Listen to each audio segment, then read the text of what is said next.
Some of you are chasing the wrong things, and what you're chasing is a trap. I don't know if you know, in the book of 2 Samuel, it talks about three brothers. They were great men, great warriors. They were Abishai, Joel, and Asahel. Asahel was the youngest. Okay, Abishai was the oldest. And they were actually David's nephews. They were David's nephews. And I didn't know that. But they were related to him, and they were mighty men of valor. They fought hard with David. And a situation occurred. I'm not going to get all into it, but basically there was Abner, he headed up the armies for Saul. And Abner was just a troublemaker in many ways. When David was crowned king, Abner, he decided he wanted to anoint someone else to be king, and he just caused trouble a lot. He was a problem, okay? He had his own ambitions. You'd have to read about him to find out more. But we find here in the book of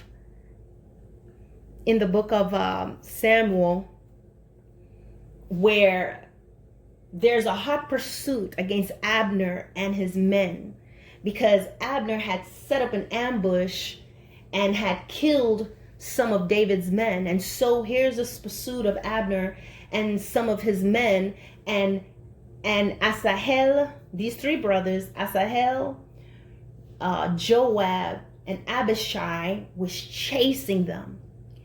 And so Asahel, who was the fastest, he was known as being as fast as a roe. In other words, he ran like a gazelle, like a deer. He could run, and he was chasing Abner. And Abner kept looking back, and he said to him, "Is that you, Asahel?" And he said, "Yes." And he's saying, "Just stop chasing me. Stop chasing me. I don't want to kill you. I don't want to kill you." Right? How would I face your family if I was to kill you? But Asahel kept chasing him. Asahel kept chasing him. Now keep in mind that Asahel is fast. That means he is putting distance between himself and those who are fighting with him, and he's chasing Abner. And he get to a certain place where Asahel continued to chase after him, and Abner turned around and killed him. Ran his sword through his stomach, and he died on the spot. Now there's more to the story, to this event that took place, but I'm going to stop there. What are you chasing? What is it that you are chasing? Though the cause may be right, though the cause may be valid, what are you running after? What are you chasing?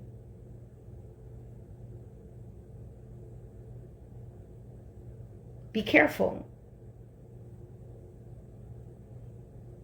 Sometimes it's a trap of the enemy to get you out of your area of safety.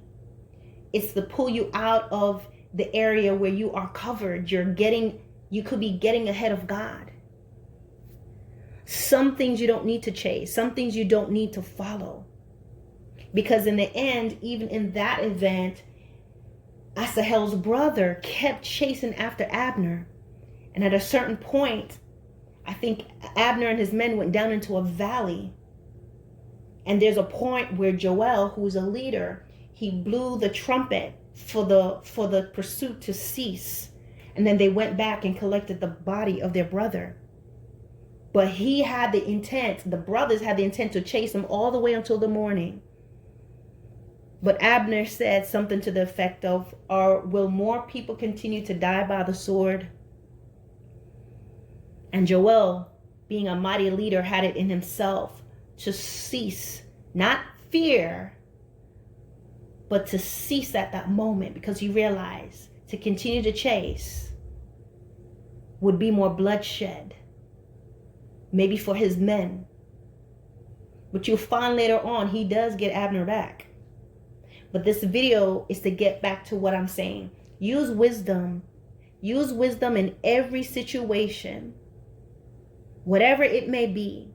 Some things, guys, are just set up to get you further away from safety, get you out in the middle of nowhere, because you want to talk about the the principle of a matter, and you may be right about the matter, you may be justified, and the person is very guilty. But sometimes you don't need to chase them, because you're going to be out in an area where you're going to be an easy target.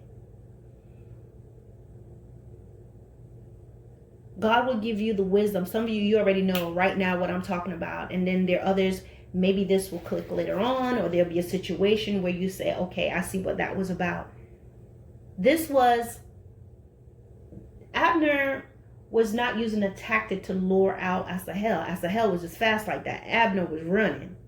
He didn't want to die. But in the battle, this was the one of the tactics that the Israelites have used in the past, was to allow the enemy to chase them out into the wilderness. They'll have their a certain group of men that are actually hiding around their cities. Then the mighty men will chase another group of the Israelites out into the middle of nowhere. They realize they're being ambushed, and then the men who have been sitting there in an array around the city or hidden will take over the city. They plunder the city while the men ran off to chase the group that was running. So the men get killed in the wilderness. They're out of the safe zone. They're out of the fortified walls of their cities. Their cities have been plundered. They're out in the middle of nowhere, and they lose their lives. This is how the enemy works. So you have to use discernment and wisdom in certain things to approach, and how to approach it, and how far you need to go. And all this stuff, all this information, and all the directives are going to come from God, because God sees all things. One of the things that I liked about David was whenever David was going to go out to battle, he would always inquire the Lord. He'll say, Lord, should I pursue this? Lord, will I win this battle? Should I wait? Should I go? And so we want to be in that habit. Abner was getting on everybody's nerve. You even got on my nerves while I was reading about him. He had done some stuff already, to include offending their uncle, David. King David was their uncle. Okay? So guys, let's just keep that in mind with any and everything. Just know the enemy sometimes just wants to get us out there so he can ambush us.